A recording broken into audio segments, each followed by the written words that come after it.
నమస్కారం, TV8 news కి స్వాగతం. హెడ్లైన్ చూద్దాం.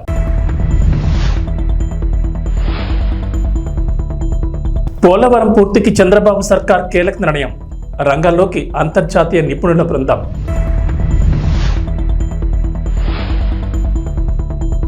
హైదరాబాద్తో సమానంగా వరంగల్ అభివృద్ధి. ఇన్నర్, ఔటర్ రింగ్ రోడ్లపై సీఎం రేవంత్ రెడ్డి ఆదేశాలు.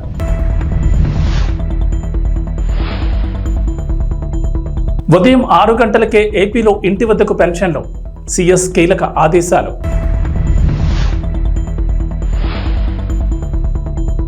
T20 వరల్డ్ కప్లో భారత్ ఘన విజయం.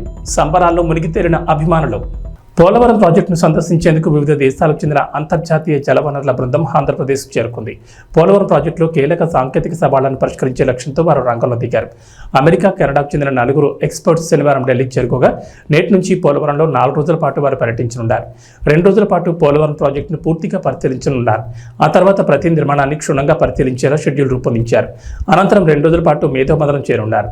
ఇంటర్నేషనల్ ఎక్స్పర్ట్స్తో పాటు పోలవరం ప్రాజెక్టు అథారిటీ ముఖ్యులు, కేంద్ర జల సంఘం నిపుణులు, CSMRS ప్రతినిధులు, వ్యాప్కోస్, బావర్, కెల్లార్, మేకా కంపెనీల ప్రతినిధులు, అంతర్జాతీయ డిజైన్ సంస్థ ఆఫ్రి ప్రతినిధులు పోలవరం సందర్శించనున్నారు. ఆ తర్వాత నైపుణ్య ఏజెన్సీలు, వివిధ ప్రొఫెసర్లు, నిపుణులతో అంతర్జాతీయ నిపుణులు చర్చించనున్నట్లు అధికార వర్గాలు తెలిపాయి. పోలవరం ప్రాజెక్టు ముందుకు సాగకపోవడానికి ఏర్పడిన సమస్యలను పరిష్కరించడానికి అంతర్జాతీయ స్థాయి నైపుణ్యాలు అవసరమని గుర్తించిన కేంద్ర జల సంఘం ఇప్పటికే డిజైన్ రూపొందించేందుకు అంతర్జాతీయ డిజైన్ ఏజెన్సీ ఆఫ్రిని ఆశ్రయించింది. వీరికి తోడు అమెరికాకు చెందిన డేవిడ్ బి పాల్, గియాస్ ఫ్రాంకో డి సిస్కో, కెనడాకు చెందిన రిచర్డ్ డోనిల్లీ, సీస్ హించ్బెర్గర్లను నియమించారు. అంతర్జాతీయ డ్యామ్ భద్రతా నైపుణ్యం, సివిల్ ఇంజనీరింగ్, హైడ్రాలిక్ నిర్మాణాలు, structural engineering, structural solutions, geo technical engineering వంటి అంశాల్లో ఈ నిపుణులకున్న అంతర్జాతీయ స్థాయి నైపుణ్యం ఉపయోగపడుతుందని కేంద్ర జలసంఘం తెలిపింది. రాష్ట్ర రాజధాని హైదరాబాద్తో సమానంగా వరంగల్ నగరాన్ని అభివృద్ధి చేస్తామని ముఖ్యమంత్రి యనుమల రేవంత్ రెడ్డి అన్నారు. పలు అభివృద్ధి కార్యక్రమాలకు సంబంధించిన అంశాలపై అధికారులకు సూచనలు చేసి సత్వరమే ప్రతిపాదనలు సిద్ధం చేసి పంపాలని ఆదేశించారు. హెరిటేజ్ సిటీగా వరంగల్ నగరాన్ని అభివృద్ధి చేసేందుకు అవసరమైన అన్ని చర్యలు చేపట్టాలని అధికారులను ఆదేశించారు. Warangal outer ring road, inner ring రోడ్డుకి సంబంధించి భూసేకరణ ప్రక్రియ త్వరగా పూర్తి చేయాలని సూచించారు. వరంగల్ నగరంలో గ్రేటర్ వరంగల్ మున్సిపల్ కార్పొరేషన్ అభివృద్ధిపై సీఎం రేవంత్ రెడ్డి ఉన్నత స్థాయి సమీక్షా సమావేశం నిర్వహించారు. మంత్రులు సీతక్క, కొండా సురేఖ, సిఎస్ శాంతికుమారి సహా ఎమ్మెల్యేలు, ఉన్నతాధికారులు ఈ సమావేశంలో పాల్గొన్నారు. నేషనల్ హైవే నుంచి నేషనల్ హైవేకు కనెక్ట్ అయ్యేలా ఔటర్ రింగ్ రోడ్ నిర్మాణం ఉండాలని అధికారులకు సీఎం రేవంత్ రెడ్డి సూచించారు. ఔటర్ రింగ్ రోడ్ నుంచి టెక్స్టైల్ పార్కు కనెక్టివిటీ ఉండేలా రోడ్డు మార్గం ఉండాలని సూచించారు. భూసేకరణకు అవసరమయ్యే నిధులకు సంబంధించి పూర్తి వివరాలు అందించాలని అధికారులను ఆదేశించారు. ఈ నగరానికి ఎయిర్పోర్ట్ తీసుకొస్తున్నాం తొందరలోనే, ఈ నగరానికి మాస్టర్ ప్లాన్ తీసుకొస్తున్నాం తొందరలోనే, ఈ నగరానికి టెక్స్టైల్ పార్కును తొందరలోనే ప్రారంభించబోతున్నాం. ఇది జాతీయ స్థాయిలో గుర్తింపు పొందే నగరంగా health tourism, education and eco tourism, temple tourism ఇవన్నిటినీ ఒక వరంగల్ నగరంలో చేయగలిగిన స్కోప్ ఉన్న నగరం. తప్పకుండా వాటన్నిటి మీద ఫోకస్ పెడతాం. తెలంగాణ రాష్ట్రంలో అత్యధిక ప్రాధాన్యత ఇచ్చే నగరంగా వరంగల్కు మా ప్రభుత్వం ప్రాధాన్యత ఇస్తుంది. అందుకే ఈరోజు మధ్యాహ్నం నుంచి ఇప్పటి వరకు వరంగల్ నగర అభివృద్ధికి సంబంధించిన సమీక్షా సమావేశం ఏర్పాటు చేసుకున్నాం. నేను ఫ్రీక్వెంట్గా వరంగల్ నగరానికి పర్యటనకు వస్తూనే ఉంటా. మెడికవర్ వల్ల ఈ ప్రాంత ప్రజలకు మేలు జరిగిందని నేను వినాలనుకుంటున్నా. ఆ దిశగా సిబ్బంది యాజమాన్యం పనిచేయాలని తెలియజేస్తూ ఆంధ్రప్రదేశ్లో పెన్షన్ల పంపిణీకి రంగం సిద్ధమైంది. కొత్త ప్రభుత్వ అధికారంలోకి వచ్చిన తర్వాత పెంచిన పెన్షన్లను జూలై 1వ తేదీన లబ్ధిదారులకు అందించనున్నారు. ఈ క్రమంలోనే స్వయంగా ముఖ్యమంత్రి నారా చంద్రబాబు నాయుడు లబ్ధిదారుడి ఇంటికి వెళ్లి పింఛన్ డబ్బులు అందించనున్నారు. మరోవైపు రాష్ట్ర వ్యాప్తంగా పెన్షన్లు పంపిణీ చేసేందుకు అన్ని ఏర్పాట్లు సిద్ధం చేసుకోవాలని ఇప్పటికే జిల్లా కలెక్టర్లకు సీఎస్ కీలక ఆదేశాలు జారీ చేశారు. సోమవారం ఉదయం 6 గంటల నుంచి రాష్ట్రంలోని అన్ని జిల్లాల్లో పెన్షన్లు ఇంటి వద్దకే వెళ్లి లబ్ధిదారుల చేతుల్లో పెట్టాలని సీఎస్ ఆదేశించారు. అందుకు ముందుగానే డబ్బులు బ్యాంకుల నుంచి విత్డ్రా చేసుకుని ఉంచుకోవాలని అధికారులకు ఆదేశాలు జారీ చేశారు. ఇక పెరిగిన పెన్షన్ 4,000తో పాటుగా గత 3 నెలల బకాయిలు 3,000 కలిపి జూలై 1వ తేదీన లబ్ధిదారులకు 7,000 అందనుంది. జూలై 1వ తేదీన 90% లబ్ధిదారులకు పెన్షన్లు పంపిణీ చేయాలని ఏపీ సీఎస్ నీరబ్ కుమార్ ప్రసాద్ అన్ని జిల్లాల కలెక్టర్లను ఇప్పటికే ఆదేశించారు. సీఎం చంద్రబాబు నిర్ణయం మేరకు కలెక్టర్లకు సీఎస్ ఆదేశాలు జారీ చేశారు. ఏపీలో మొత్తం 65,18,496 మంది పెన్షన్ లబ్ధిదారులు ఉన్నారు. ఇందుకోసం ప్రభుత్వం 4,399.89 కోట్ల నిధులను ఇప్పటికే విడుదల చేసింది. ఇక 1వ తేదీ రోజు పెన్షన్లు అందని వారికి తర్వాత రోజు ఖచ్చితంగా అందజేయాలని స్పష్టం చేశారు. ఇక పెన్షన్ల పథకానికి సంబంధించిన పేరును ఎన్టీఆర్ భరోసాగా పంపిణీ చేశారు. ఈ క్రమంలోనే గుంటూరు జిల్లాలోని తాడేపల్లి మండలం పెనుమాకలో ఇంటింటికి వెళ్లి పెన్షన్లు పంపిణీ చేయనున్నారు. ఇలా సీఎం ఇంటింటికి వెళ్లి పెన్షన్లు పంపిణీ చేయడం ఇదే మొదటిసారి కావడం గమనార్హం. 1వ తారీఖు నుంచి మరి చంద్రబాబు నాయుడు గారు ఎన్టీఆర్ భరోసా కింద ప్రతి ఒక్కరికి 4,000 రూపాయలు పెన్షన్ ఇచ్చే కార్యక్రమాన్ని కూడా ప్రారంభించుకుంటున్నాం.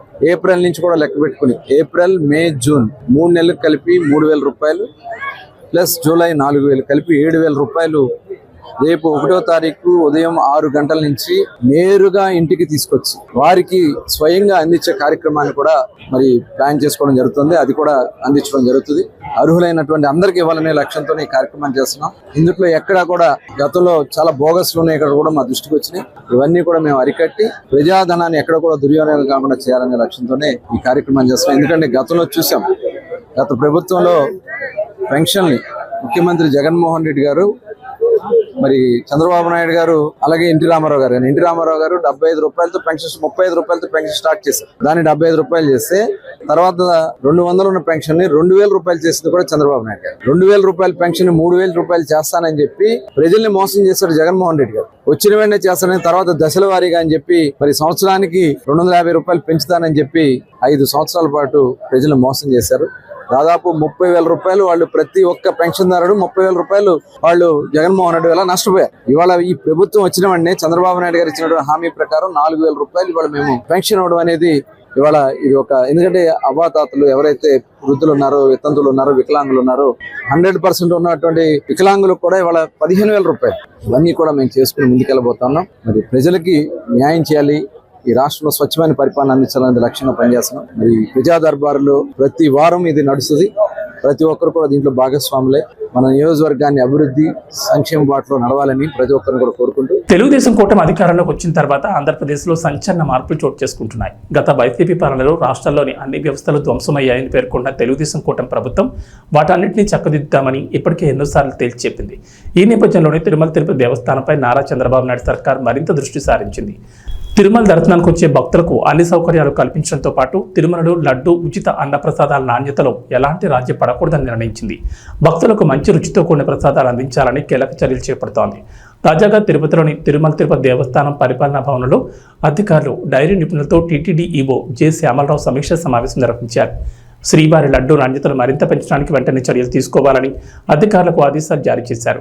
లడ్డు తయారీలో వినియోగించే నెయ్యి విషయంపై ప్రధానంగా ఫోకస్ పెట్టారు. నాణ్యమైన నెయ్యిని ఎలా కొనుగోలు చేయాలి, కొనుగోలు చేసిన నెయ్యిని ప్రస్తుతం పరీక్షిస్తున్న విధంగా కాకుండా మరింత అత్యాధునికంగా సాంకేతిక పరిజ్ఞానంతో ఎలా పరీక్షించాలి వంటి అనేక అంశాలపై చర్చించారు.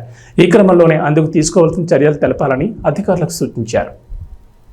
తెలంగాణ ప్రత్యేక రాష్ట్రంగా ఆవిర్భవించి 10 ఏళ్లు దాటింది. మొన్నటి వరకు 2 తెలుగు రాష్ట్రాలకు హైదరాబాద్ ఉమ్మడి రాజధానిగా ఉండగా ఇక నుంచి నగరం తెలంగాణకు మాత్రమే రాజధాని కాగా ఏపీ, తెలంగాణ మధ్య ఇప్పటికీ కొన్ని విభజన సమస్యలు పరిష్కారం కాకుండా అలాగే వివాదం కొనసాగుతోంది. తెలంగాణ నుంచి ఏపీకి భారీగా నిధులు రావాల్సిందని ఏపీ మున్సిపల్ శాఖ మంత్రి నారాయణ వెల్లడించారు. ఏపీ హౌసింగ్ బోర్డు లెక్కల ప్రకారం ఆ రాష్ట్రం నుంచి ఏపీకి సుమారు 5,170 కోట్లు రావాల్సిందన్నారు. 2 తెలుగు రాష్ట్రాల ఉమ్మడి ఆస్తులకు సంబంధించి సుప్రీం హైకోర్టులో కేసులున్నాయని మంత్రి వెల్లడించారు. ఆ కేసులు త్వరితగతిన పరిష్కారం అయ్యేలా అందుకు అనుగుణమైన చర్యలు తీసుకోవాలని ఉన్నతాధికారులను ఆదేశించారు. వేల కోట్ల ఆస్తులున్న సంస్థల విషయంలో 2 తెలుగు రాష్ట్రాల మధ్య ఇంకా వివాదం కొనసాగుతూనే ఉందన్నారు. ముఖ్యంగా 9, 10 షెడ్యూళ్లలో ఉన్న సంస్థల విషయంలో విభజన సమస్యలు కొలిక్కి రావడం లేదని చెప్పారు. ఆంధ్రప్రదేశ్, తెలంగాణ రాష్ట్రాల జనాభా ప్రాతిపదికన ఆస్తులు, అప్పులు పంపిణీ చేసుకోవాల్సి ఉంటుందని రాష్ట్ర పునర్విభజన చట్టంలో ఉందని మంత్రి నారాయణ వెల్లడించారు. కానీ విభజన అనంతరం ఏ రాష్ట్రంలో ఉన్న ఆస్తులు ఆ రాష్ట్రానికి చెందాలని తెలంగాణ ప్రభుత్వం కొత్త అంశాన్ని తెర మీద తీసుకొచ్చిందని మంత్రి తెలిపారు. 2 రాష్ట్రాల మధ్య విభజన సమస్యలు త్వరితగతిన పరిష్కారం అయ్యేలా చర్యలు తీసుకోవాలని అధికారులను ఆదేశించారు. కర్నూలు జిల్లా కేంద్రంలో పారిశుద్ధ్య నిర్వహణ మెరుగ్గా ఉండడంతో పాటు కర్నూలు నగర సమీపంలోని జగన్నాథ గట్టుపై ఉన్న టిట్కో గృహాల్లో మౌలిక వసతులు కల్పించాలని సంబంధిత అధికారులను రాష్ట్ర పరిశ్రమలు, వాణిజ్యం, ఫుడ్ ప్రాసెసింగ్ శాఖ మంత్రి టీజీ భరత్ ఆదేశించారు. ప్రభుత్వ అతిగృహంలో టిట్కో మరియు శానిటేషన్ సంబంధించిన అధికారులతో రాష్ట్ర మంత్రి టీజీ భరత్ సమీక్ష సమావేశం నిర్వహించారు. ఈ సందర్భంగా మాట్లాడుతూ కర్నూలు నగరంలోని వీధుల్లో పారిశుద్ధ్యం నిర్వహణ మెరుగ్గా చేపట్టాలని రాష్ట్ర పరిశ్రమలు, వాణిజ్యం, ఫుడ్ ప్రాసెసింగ్ శాఖ మంత్రి టీజీ భరత్ అధికారులను ఆదేశించారు. రాష్ట్ర ప్రభుత్వ అధిగృహంలో శానిటేషన్ అధికారులు, సిబ్బందితో ఆయన సమీక్ష నిర్వహించారు. డ్రైనేజీలు శుభ్రం చేయడం, చెత్త సేకరణపై చర్చించారు. ప్రతిరోజు క్రమం తప్పకుండా కాలువలు శుభ్రం చేయాలన్నారు. తమ ఫ్యాక్టరీ నుండి ఉచితంగా అందజేస్తున్న హైపో ద్రావణాన్ని తీసుకుని వీధుల్లో పిచికారీ చేయాలని ఆదేశించారు. ఏ రోజు ఎక్కడెక్కడ హైపో ద్రావణం పిచికారీ చేస్తున్నారో డైలీ రిపోర్ట్ ఇవ్వాలన్నారు. అంటువ్యాధులు ప్రబలకుండా ఉండేందుకు పారిశుద్ధ్య పనులు సక్రమంగా చేయాల్సిన అవసరం ఉందన్నారు. పారిశుద్ధ్య విభాగంలో సరైన సిబ్బంది లేకపోవడం, ఆర్థిక వనరుల కొరత ఉందన్నారు. ఈ విషయంపై మున్సిపల్ కమిషనర్తో మాట్లాడతానని, అవసరమైతే మున్సిపల్ శాఖ మంత్రితో మాట్లాడి సమస్యను పరిష్కరిస్తానని మంత్రి టీజీ భరత్ తెలిపారు. కర్నూలు నగర సమీపంలోని జగన్నాథ గట్టుపై 10,000 టిట్కో గృహాలు మంజూరయ్యాయని, ఈ గృహాల కోసం అర్హులైన వారి వివరాలను వార్డు వైజ్గా లిస్ట్ తయారు చేసి ఇవ్వాలని సంబంధిత అధికారులను మంత్రి ఆదేశించారు. గృహాలు పూర్తి కావడానికి ఇంకా ఎంత నిధులు అవసరమని మంత్రి అధికారులను అడిగి తెలుసుకున్నారు. త్వరితగతిన మౌలిక సదుపాయాలు ఏర్పాటు చేసి ప్రజలు గృహాల్లో నివసించే విధంగా చర్యలు తీసుకోవాలని అన్నారు. ఈ సమావేశంలో TIDCO SC Rajasekhar, municipal MHO Visweswara Reddy, sanitation supervisor Nagaraju తదితరులు పాల్గొన్నారు. తెలంగాణలో ప్రసిద్ధిగాంచిన వరంగల్ భద్రకాళి అమ్మవారి ఆలయ రూపురేఖలు మారనున్నాయి. ఈ మేరకు తెలంగాణ రాష్ట్ర దేవాదాయ కమిషనర్ హనుమంతరావు కీలక ప్రకటన చేశారు. 30 కోట్లతో ఆలయ అభివృద్ధి పనులు చేపట్టనున్నట్లు వెల్లడించారు. ఆలయం చుట్టూ మాడవీధులు, రాజగోపురాల నిర్మాణం చేపట్టనున్నట్లు వెల్లడించారు. కాకతీయ పట్టణాభివృద్ధి సంస్థ రూపొందించే ప్రణాళికతో భద్రకాళి ఆలయ అభివృద్ధి పనులు చేస్తామన్నారు. శనివారం భద్రకాళి అమ్మవారికి ఆయన ప్రత్యేక పూజలు చేశారు. అనంతరం మహామండపంలో దేవాదాయ శాఖ అధికారులతో కలిసి మాడవీధులు, రాజగోపురాల ప్రణాళికలను పరిశీలించారు. కూడా ద్వారా ఆలయ అభివృద్ధికి 30 కోట్లు కేటాయించినట్లుగా అధికారులు వెల్లడించారు. రాష్ట్ర దేవాదాయ శాఖ నుంచి కూడా ఆలయ అభివృద్ధికి తగిన సహకారం అందిస్తామన్నారు. మాడవీధుల అభివృద్ధి పనుల్లో భాగంగా ఇప్పటికే వేద పాఠశాల బిల్డింగులు కూల్చేశారని, మరికొద్ది రోజుల్లో అన్నదాత సత్రం, ప్రసాదాలు తయారు చేసే పోర్టు భవనాలు కూల్చేస్తారని తెలిపారు. ఆలయ కార్యనిర్వాహక అధికారి కార్యాలయం, కొత్త భవన నిర్మాణాలకు రాష్ట్ర ప్రభుత్వం ద్వారా నిధులు మంజూరు జరిగేలా చూడాలని ఈవో శేషుభారతి హనుమంతరావును కోరారు. అందుకు ఆయన సానుకూలంగా స్పందించారు.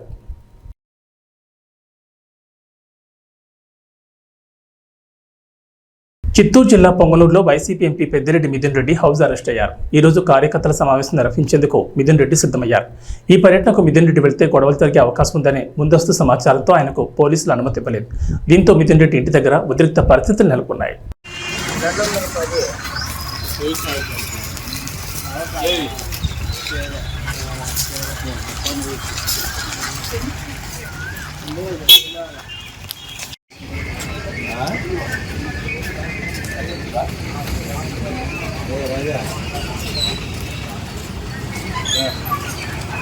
Pan India star Prabhas, Nagashwin కాంబోలో వచ్చిన కల్కి 2898 ఏడీ చిత్రం బాక్సాఫీస్ దగ్గర భారీ వసూలు సాధిస్తోంది.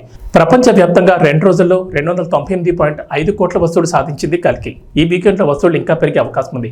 అమితాబ్ బచ్చన్, కమల్ హాసన్, దీపికా పదుకోని, దిశా పటాని, బ్రహ్మానందం, రాజేంద్ర ప్రసాద్, మాళవిక నాయర్ వంటి స్టార్ కాస్టింగ్ ఈ చిత్రంలో ఉంది. వీరే కాకుండా విజయ్ దేవరకొండ, దుల్కర్ సల్మాన్, రాజమౌళి, ఆర్జీవి, ఫరియా, అనుదీప్ అతిథి పాత్రలో సందడి చేశారు.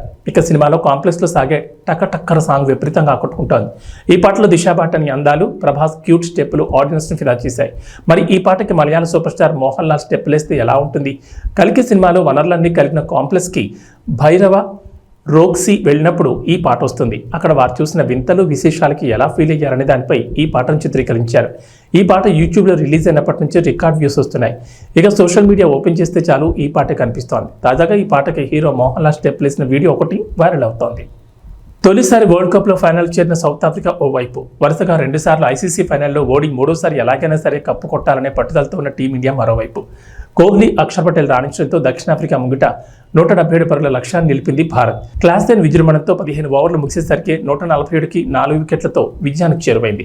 సౌత్ ఆఫ్రికా 15 ఓవర్లలో 24 పరుగులు పిండుకున్న దక్షిణాఫ్రికా మరో 5 ఓవర్లలో 30 రన్స్ చేస్తే చాలు తొలిసారి వరల్డ్ కప్ గెలిచే అవకాశం. కానీ ఈ దశలో భారత బౌలర్లు అద్భుతం చేశారు. చూస్తున్నది కళా నిజమా అనేలా అర్ధరాత్రి పూట టీవీల ముందు అతుక్కుపోయిన కోట్లాది మంది భారత క్రికెట్ అభిమానులను సంబరమాచర్యాలు గురిచేసే ప్రదర్శనతో జట్టును విజయ తీరాలకు తీసుకెళ్లారు. తెలంగాణకు వాతావరణ శాఖ రెయిన్ అలర్ట్ జారీ చేసింది. రాష్ట్రంలో 2 రోజుల పాటు వర్షాలు కురిసే ఛాన్స్ ఉందని హైదరాబాద్ వాతావరణ కేంద్రం అధికారులు వెల్లడించారు. పలు జిల్లాల్లో భారీ వర్షాలకు అవకాశం ఉందన్నారు. వాయువ్య పశ్చిమ మధ్య బంగాళాఖాతం పరిసర ప్రాంతాల్లో ఆవర్తనం కేంద్రీకృతమై ఉందని చెప్పారు. దీని ప్రభావంతో ఉత్తర తెలంగాణ జిల్లాలో ఓ మోస్తరు నుంచి భారీ వర్షాల ఛాన్స్ ఉందని వెల్లడించారు. అల్పపీడన ప్రభావం ఏపీలోని కోస్తాంధ్రతో పాటు తెలంగాణలోని ఉత్తర జిల్లాలపై ఉంటుందన్నారు. నేడు ప్రధానంగా ఉమ్మడి నిజామాబాద్, ఆదిలాబాద్, ఖమ్మం, వరంగల్, కరీంనగర్, మెదక్, రంగారెడ్డి జిల్లాలో భారీ వర్షాలకు ఛాన్స్ ఉందన్నారు. నల్గొండ, మహబూబ్ మహబూబ్నగర్ జిల్లాలోని కొన్ని ప్రాంతాల్లో ఓ మోస్తరు వర్షాలు కురుస్తాయని చెప్పారు.